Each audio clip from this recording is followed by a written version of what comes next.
سندھ کے ضلع کشمور کندکوٹ سے تعلق رکھنے والے راجیش کمار کو 52 دن بیت گئے لیکن ڈاکوؤں کے چنگل سے رہا نہ ہو سکا۔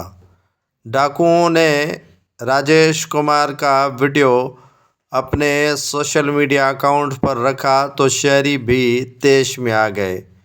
ریاستی ظلم و جبر ایک طرف جاری ہے، پولیس کی قربانیاں بھی اپنی جگہ پر، لیکن سندھ حکومت کی نااہلی اور جو وزیر اعلیٰ سندھ، وزیر داخلہ سندھ، آئی جی سندھ، تمام جتنی بھی کوششیں ڈاکوؤں کے خلاف آپریشن پر مرغوب کرنی چاہیے تھیں وہ نہ کر سکے۔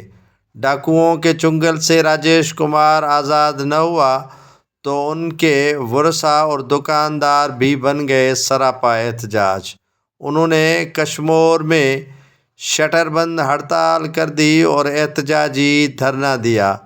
راجیش کمار، جس کو زنجیروں سے جکڑ کر ڈاکوؤں نے ویڈیو ان کی وائرل کر دی سوشل میڈیا پر، جس کے بعد شہریوں نے کشمور کو مکمل طور پر بند کر دیا اور ہڑتال کر دی۔ ہڑتال کے باعث شہر میں مکمل شٹر بند ہڑتال کے ساتھ ساتھ انڈس ہائی وے پر شہریوں نے دھرنا دے دیا۔ شہریوں کے دھرنے کے باعث انڈس ہائی وے پر پنجاب، بلوچستان اور دیگر علاقوں سے آنے اور جانے والی ٹریفک مکمل طور پر بند ہو کر رہ گئی۔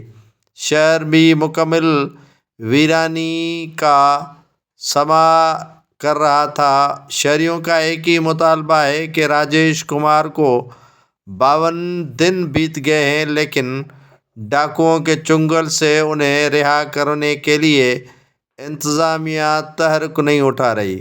وزیر داخلہ سندھ پہلے بڑے ایکشن میں نظر ہوا کرتے تھے اور وزیر اعلیٰ سندھ بھی ڈاکوؤں کے خلاف آپریشن کے لیے مؤثر حکمت عملی کے لالی پاپ دیا کرتے تھے، لیکن ان کے آہستہ آہستہ تمام لالی پاپ بند ہوتے نظر دکھائی دے رہے ہیں۔